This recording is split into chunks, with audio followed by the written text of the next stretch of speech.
दया धर्म का मूल है, पाप मूल अभिमान। तुलसी या दया ने छोड़िए जब तक घट में रहें प्राण। तुलसीदास जी कहते हैं कि एक दया भाव ऐसा है जिसको यदि प्राण में, शरीर में प्राण हैं, जब तक इस दया भाव को नहीं छोड़ना चाहिए। हमें दया भाव जीव मात्र के प्रति रहना चाहिए। अब इसमें प्राणी मात्र के प्रति हम दया भाव रखेंगे तो इसमें एक वो आता है अहिंसा परमो धर्म। अहिंसा परमो धर्म, इसका पालन करना ही होगा हमें। निश्चित सही है कि जीव मात्र के प्रति भगवान भी जो है ये कहते हैं कि जीव मात्र के प्रति हमें दया भाव रखना चाहिए, दिखाना चाहिए। भगवान राम ने एक बार जब रावण की जो अंतिम इच्छा थी, अंतिम समय तक भी भगवान राम ने इस रावण को माफ़ करने के लिए कहा था कि तुम मेरी शरण में आ जाओ, मैं तुझे माफ़ कर दूंगा।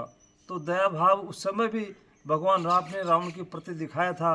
तो इसमें निश्चित सही है कि जो है हम ये कहते हैं कि जीव मात्र है, जो जीव मात्र है। वन विभाग में देखें अपन, वन विभाग वाले भी जो है इसमें उसमें जीव मात्र के प्रति इतना दयालु रहते हैं वो कि एक एक छोटे से जीव से लेकर के और बड़े जीव तक को वो बचाते हैं और सुरक्षित स्थान पर कहते उसको छोड़ते हैं उनको।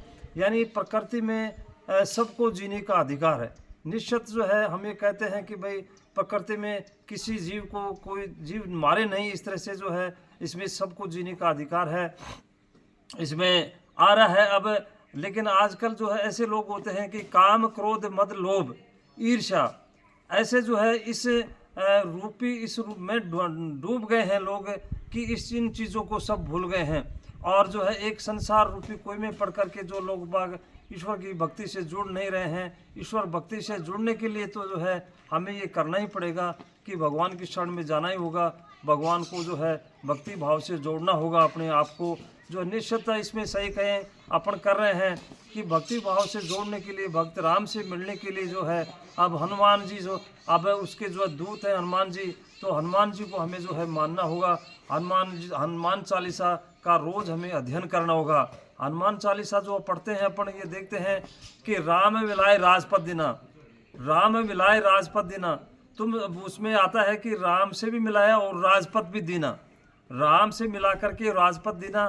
तो हनुमान चालीसा का हमें दिन प्रतिदिन रोजाना जो है एक जो है अध्ययन करना होगा, पढ़ना होगा, उसको पाठ करने होंगे। निश्चित रूप से जो है हम भगवान की भक्ति से, भगवान भक्ति भाव से जुड़ेंगे। धन्यवाद।